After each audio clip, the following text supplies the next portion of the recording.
paano kung sabihin ko sa iyo na isa sa mga pinakamatandang nilalang sa mundo ay hindi talaga mula sa mundo? Sa loob ng 300 milyong taon, bago pa ang mga dinosaur, bago pa ang unang mga bulaklak, bago pa tumingala ang tao sa mga bituin, narito na ito. Nagmamasid, nagtatala, nagpapadala ng impormasyon, ang tutubi. Ang perpektong spy drone ng kalikasan. At ngayon, patutunayan natin ito. Magsimula tayo sa inhenyeriya. Ang tutubi ay may 4 na pakpak na gumagalaw ng magkakahiwalay. Wala pang drone ng tao ang nakakagawa nito. Ang mga mata nito, halos 24,000 lente. 360 degrees ang paningin. Walang bulag na bahagi. At ang katumpakan nito sa panghuhuli, 95%. Isang insekto. Higit pa ang nagagawa sa isang misil. Hindi ito evolusyon. Ito ay disenyo.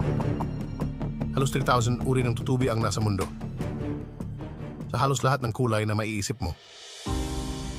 Ang scarlet skimmer. Lugupula.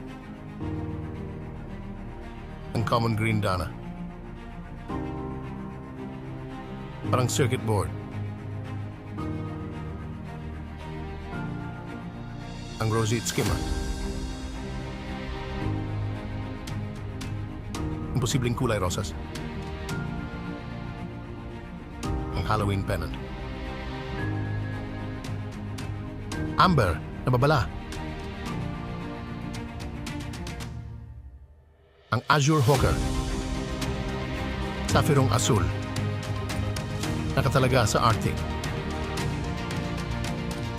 Sabi ng mga siyentipiko, ang mga kulay na ito ay para sa mating signals. Pero paano kung hindi sila nagsisignal sa isa't isa?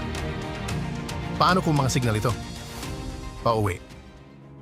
Isang uri, ang globe skimmer, ay may taunang migrasyon na 18,000 kilometro.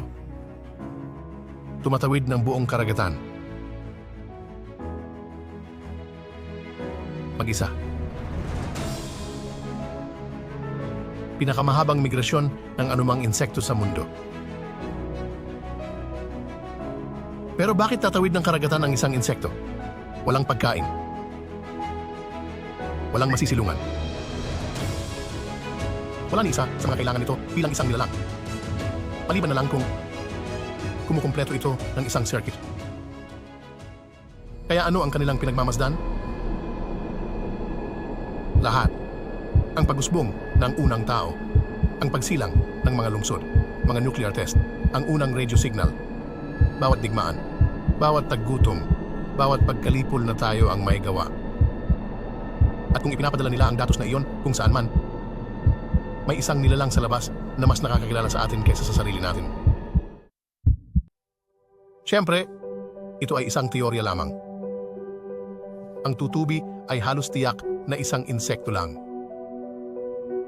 Pero sa susunod na may lumutang na tutubi malapit sa iyo, perpektong hindi gumagalaw, ang malalaking matang iyon ay nakatitig sa iyo.